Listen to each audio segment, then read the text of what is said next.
Welcome back to Black Butler Anime Review Part 2. This one reviewing the second season of the show, which is half of the length of Season 1. This was only 12 episodes. And it's entirely filler. It's not adapted from any chapter in the manga, it's just filler. Known as the Trancy arc. The season starts off in the most uncomfortable way possible. Yes. It starts off with the main villain of the season, Ados Trancy. I'm not sure I pronounced the guy's name, so I'm just calling him Trancy. The young Trancy starts off, he gets out of bed, butt naked, with bruises on him, and with an older man in his bed who's butt naked. This is not explained until, toward the end of the season, where this man had been molesting him for some time. And after this disgusting old man died, he freed all the boys that this guy had been molesting. Yeah, this was absolutely disgusting way to start the season, and I have no idea why A1 Pictures thought this was a good idea to do. A1 Pictures is a great studio. They make great shows I have watched, shows like Fairy Tail, Seven Deadly Sins, Ace Attorney. This was disgusting. I have no idea why they thought this was a good idea. And we jump to present day, where we see this guy has a butler, a maid, and triplets, and they're all demons. Now, here's the thing about the butler, how we get the contract with him. Now, unlike Cecile, who's got his contract through his eye, young Trancy has got his seal mark on his tongue. Oh, by the way, what does Clyde get? How does Clyde get his soul in exchange? The answer? Never explained. It's just that he just hired him as a butler because he sort of used his tongue to sort of brainwash, let's just say use his mouth to force him to become his own butler for really no reason at all. And they show how evil this guy is by when he's finished eating a meal. Apparently he spilled his drink, and so his drop-dead gorgeous maid comes over to clean it up, and because she has a slight glance at him, he pokes out her eye. Yes, seriously. And this guy also would frequently beat her, and at one point in the season, this is actually episode 5, mind you, he forces her to strip because she couldn't find him a good costume to wear, so he makes a costume out of her clothes. And somehow he regrets it later on. It was a complete character shift anyways. As for Sebastian and Cecile, now, as what happened with Sebastian, now how is Cecile even here in this season? Didn't his soul get consumed at the end of the previous season? No, it didn't. They retconned that to where Sebastian never had a chance to because somehow his soul was stolen. Who? By Hannah. This was not revealed until the final episode of the season. As for how in the world she have accomplished this, never explained. It's like many things this season are never explained. Sebastian shows up in the first episode. He doesn't show up 15 minutes in. And he's basically... The reveal was great. I love the way the animation did this. They reveal him he's wearing this big overcoat. Eventually they reveal who he is because he's there in the mansion. Look at his T-box for this particular ring. Basically, Cecile's Hope diamond ring he had established in the previous season where it's all like a soul ring, whatever. And he fights away out of the mansion. Of course, he came with a trunk. And what is in the trunk? The soulless body of Cecile Phantom Hive. As for how we got in the trunk, yeah, that is not explained until toward the end of the season. Yeah, apparently Sebastian told him to put it going inside the damn box. For some reason. I have no idea why. Now, I should point out that episodes 2 through 4 are standalone episodes. They have pretty much nothing to do with Trancy Arcade. After the first episode, the Trancy household disappears for 3 episodes. They'll return to episode 4. In episode 2, it's hinted that something is wrong with Cecile's memory, where he mentions Madame Red, which I'm sure from Smash's point of view, Madame Red's dead. She got killed. She got killed by a Grim Reaper who had a chainsaw. By the way, he shows up in the season, but he shows up in episode 8. Yeah, actually, first shows up, I believe it was episode 3 or 4. It was an episode involving a woman who take wedding photos. Yeah.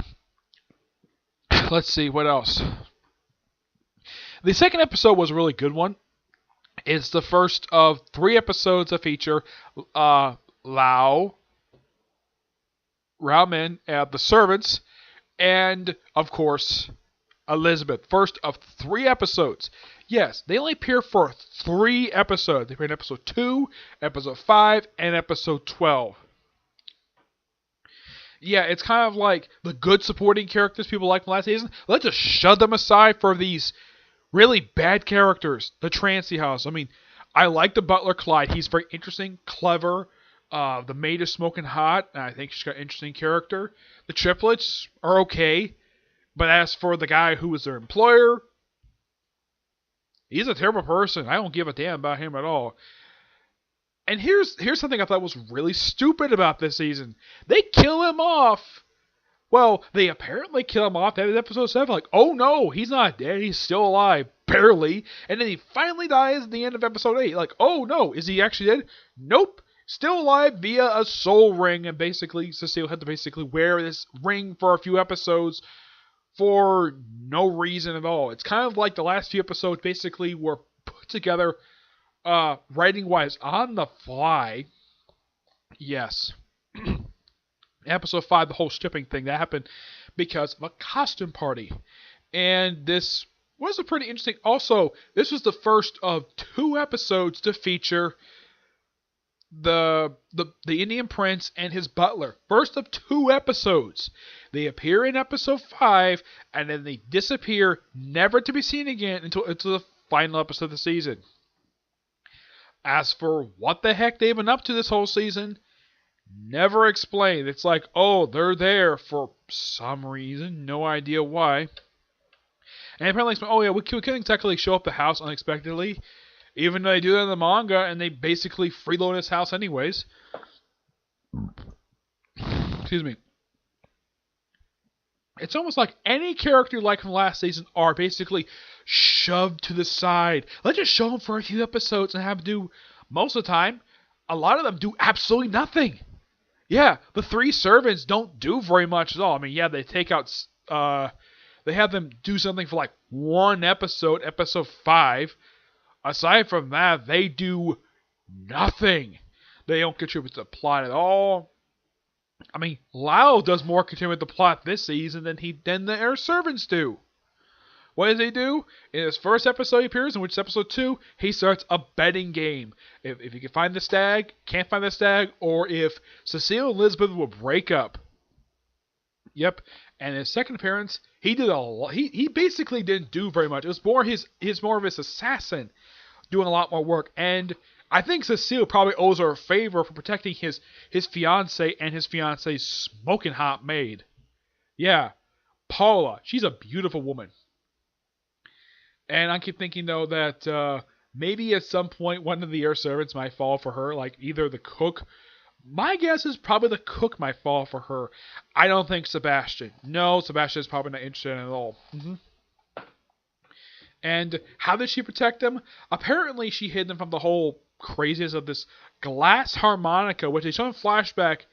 Apparently, now I know about the glass harmonica. This was conceived by the late Benjamin Franklin back in the 1700s. They do show him briefly in a flash. They show him basically the origin, and they say it became sort of a demon's instrument. Like, no, it didn't. It was from what I've heard about it, it was a very good instrument and very popular at parties. The way they describe it here, it's like it's an evil instrument and it brainwashes people, even though it doesn't happen in real life. Yeah, this is what I've heard about the actual glass harmonicas. What they say in this show about glass harmonicas is completely untrue. The demon's instrument. Are you freaking kidding me? I'm a fan of American history, and I know about the glass harmonica. Benjamin Franklin practically invented this thing, and you make it sort of an evil device. I mean, what the heck is this? It's like the people who made this show did not do the research on glass harmonicas at all. I mean, yeah, they know that it makes beautiful sounds. Let's just change it, make it an instrument of evil for absolutely no reason at all, because we can't come up with a damn plot for this season. That's what it seemed like half the time. Because that's what it seemed like first 5 episodes. It seems like we don't have a plot. It didn't seem like the plot finally started moving forward. Episode 6. Yes. Now, I like episode 2 because it's a good character episode for Cecile and Elizabeth. And by far, of the 3 standalone episodes, is my personal favorite. There's no involving the Grim Reaper character, which, yeah, trying to stop a woman who is obsessed with people having good wedding photos, and apparently she put on weight over the years because she married a photographer, and the photographer didn't really change, but she did. Yeah, it was a weak episode, and it was just a dumb excuse for Cecile to get out of the house. Yeah, this happened episode 3, I think it was. Look it up here. Yeah, it was particularly very bizarre episode. Like, oh my gosh, it was so bizarre. I don't know what it was when it came to this particular episode. Yeah, I don't know what it was. Now, who voiced the new characters for this particular season? We have Hannah, who's voiced by the awesome Caitlin Klass. Yep, in like the 5th series I've heard her in, and you want something really interesting about Caitlin Klass? She follows me on Twitter. I'm not kidding, she does, for some strange reason. I've never met this woman at all, and yet she follows me on Twitter. I have no idea why. Cloud is voiced by Jason Douglas, which I believe this guy is also the voice of... I think he's the voice of the gardener, if I'm not mistaken. No, it's a completely different dub actor. As for Alois Trancy, he's voiced by Lucia Christian. That's who voices him. Not surprising that a boy is voiced by a woman. Yeah, this woman is noteworthy for voicing Nami from One Piece, Lena Lee from D. Gray Man, Ura Gravity from My Hero Academia, a one-shot character from Dragon Ball Super named Urine. Yeah, basically, oh yeah, she also voiced Medusa, so I was very happy to hear her voice. You can't really tell at all. That's her. Oh yeah, and the triplets, they're voiced by Scott Freeman, the dub. Yeah, Thompson, Timbler, and Canterbury. It's like, okay, we name... Yeah, it's like these names are completely named at random, and there are 3 triplets who look exactly like each other. And these guys barely speak at all. I think they have like 1 or 2 lines in the anime, but that's it. Yeah. Oh yeah, and also, one thing I did particularly like about this particular season was the overuse of sexual innuendos by the main villain. I didn't really care for it at all. It was completely unnecessary. Heck, even Clyde got a little bit of it, but not very much. There's at one point in this season where the police act like complete buffoons and arrest Cecile for being young Trancy, even though that if you look at him, this is Earl, Cecile, Phantom Hive.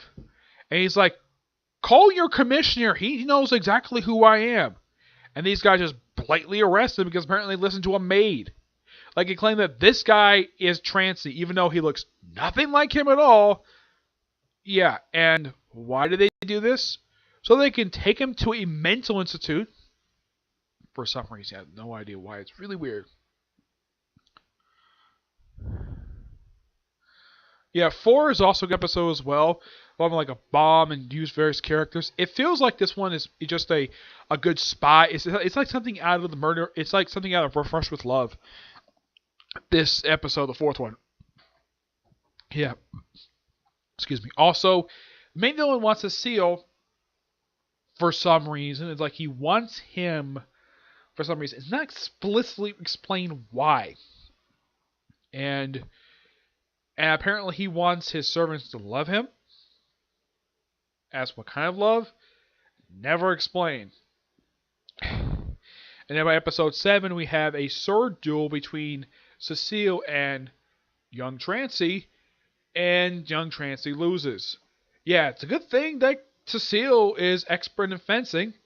And he was able to stab him in his side. Like right over here. Now, but looking at it, and by the end of the episode, it looked like he actually died. And then, nope, that did not happen. Apparently, he survived barely. Also, for some reason, And I'm not sure why in the world the anime did this for. Apparently, to treat this guy's wounds, he had to be stripped butt naked to do this. Even though normal practice was simply just take off the guy's shirt, not take off all of his damn clothes. This made no sense at all to do this. Oh yeah, and he didn't want Hannah to change his bandages. He wanted his butler to do it. For some reason. Oh yeah, at one point when she even tried to strangle her with bandages. I'm like, seriously? What the heck is your problem, man? And then later on he asks her to take her to Cecile for some reason, and of course he sort of collapses right on top of her. And it's kind of implied he's gonna do something very sexual to her via how the animation shows it, and then it's like, oh, I want to take me to Cecile, and he's crying.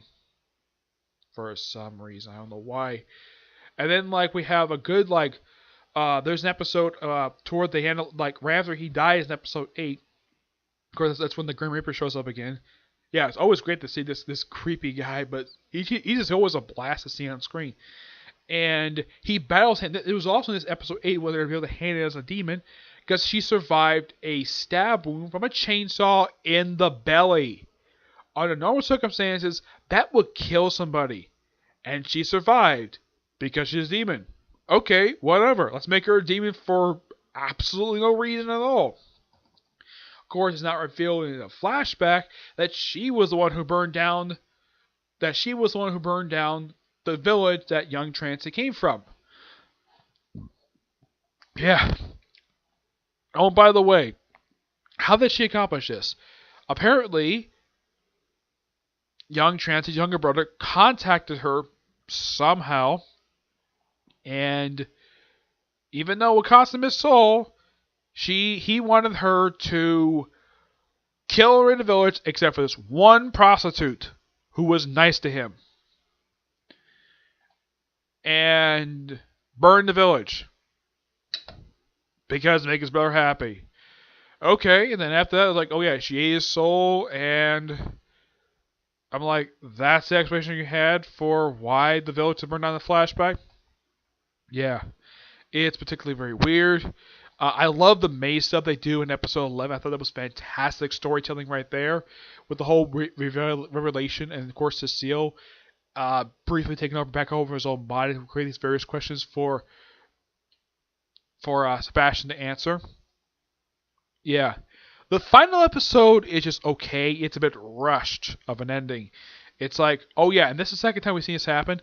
Apparently, Claude can reach into Hannah's mouth and grab a sword out of her throat. He does this by sticking 2 fingers in his mouth, actually 3 fingers, and reaches down her throat to bring out this sword. This is not the first time he did this. Oh no, he did the same thing in episode 7. And he did the same thing 5 episodes later. Like, seriously? Yeah, as for why in the world the sword is stored inside Hannah, never explained. And then, of course, they battle. Sebastian wins pretty easily. It was a pretty interesting battle. And then it's revealed that, oh, what was... And then, of course, this was also revealed in the Pencil episode that apparently Cecile and young Trancy made a contract with Hannah. And, of course, the whole thing. And, of course... This led it to Cecile turning into a demon. Why? Just so that Sebastian could consume his soul. For some reason. Yeah. And next time we see him, he's got his fingernails painted black. And he dresses all in black. Oh yeah. And nobody questions of why in the world Cecile's nails are black. Yeah. Nobody says anything. Not even his own fiance. Which when she sees him, it's like, oh, you're dressed in black. Like, why aren't you wearing something cute? And of course, all of a sudden he starts dancing. And of course, she's smiling. And then the scene cuts to him walking out of his manor, saying goodbye to his servants. Also, his maid, for some reason, stopped wearing blue. Even though she's wearing blue since the start of the series, she's wearing black for some reason. Yeah, that is never explained. Of why she was from blue to black. And it's like, oh yeah, you can do whatever you want to the house. I don't care. I'm going someplace else. Oh yeah, what happened to Elizabeth? Never explained. It's like she just is dancing with Cecile, and then Cecile's outside. It's like, was there a scene cut here? There must have been a scene cut here, like something he must have did something to Elizabeth. Yeah, when you finish watching the season, it's kind of like, um, what was the whole point of the ending? Like, okay, apparently he turned a demon for some reason. Yeah, it's like it's an okay season. It's not terrible, but overall, here's the thing I love about this season. I love the performance by the dub actors. I think they did a good job. Though I did like the section of window by the main villain. I like the animation. It's fantastic. The biggest weakness of this particular season is the writing and the storytelling. It's kind of like, and the plot is ridiculous. Like, we don't know what the plot is at all. It's like, oh, we have some random episodes for the first 5. Excuse me. And of course, then we have a plot happening in episode 6. It's kind of like, oh, we have an interesting setup for episode 1, and then for 3 episodes, nothing, because I want let's do 3 random standalone episodes for really no reason. By the way, the first and last one were really good. The episode 3 was just plain bad. I didn't really care for it at all. Though the only thing I liked about it was the return of the creepy Grim Reaper character. Though it did also introduce, I think this might be a little bit later when they introduced another Grim Reaper who apparently his death scythe is a lawnmower. Yeah, a mini push mower. I'm like, seriously, how can anybody take this guy seriously as a Grim Reaper when he has a mini push mower as his death scythe? The other two are more threatening with a chainsaw and a garden tool than a freaking lawnmower. At least people will know you're coming. Like, here I come with me revving up my lawnmower and I'll mow you down. Yeah, and of course he has a dumb catchphrase anyways. Yeah, and from what I remember, this guy is nowhere in the manga at all. I don't know why the guy's here. He just is there. I mean, when it came to this particular season, it seemed like Archipelago was caught completely by surprise on how much the first season was such a big rating smash. So let's just undo the ending of the first season for like no reason at all. Instead of like, oh, I don't know, waiting to the manga basically get to a certain point and start adapting again. Let's do an entire filler season for really no reason at all. And it felt like though, like right after the first, like it felt like the first episode was an okay start. 2 was really good. 4 was not very good. Just explosions and a woman being jealous of people have good wedding photos. 4 was fantastic. 5 was actually a pretty damn good episode.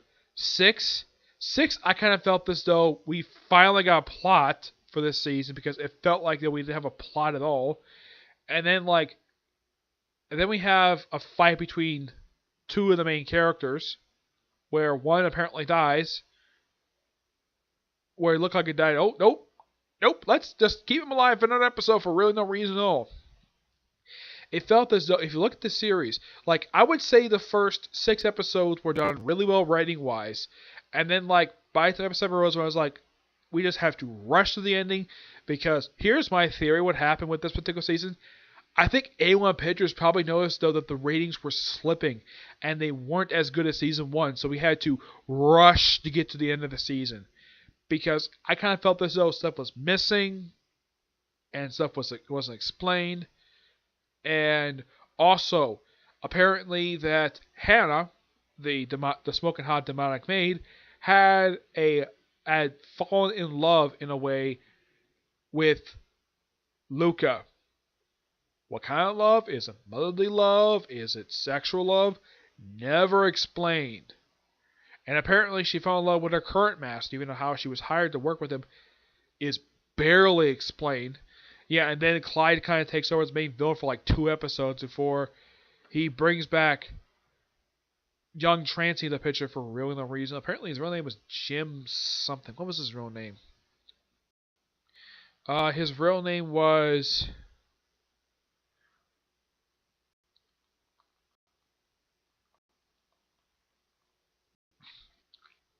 If I can find it here.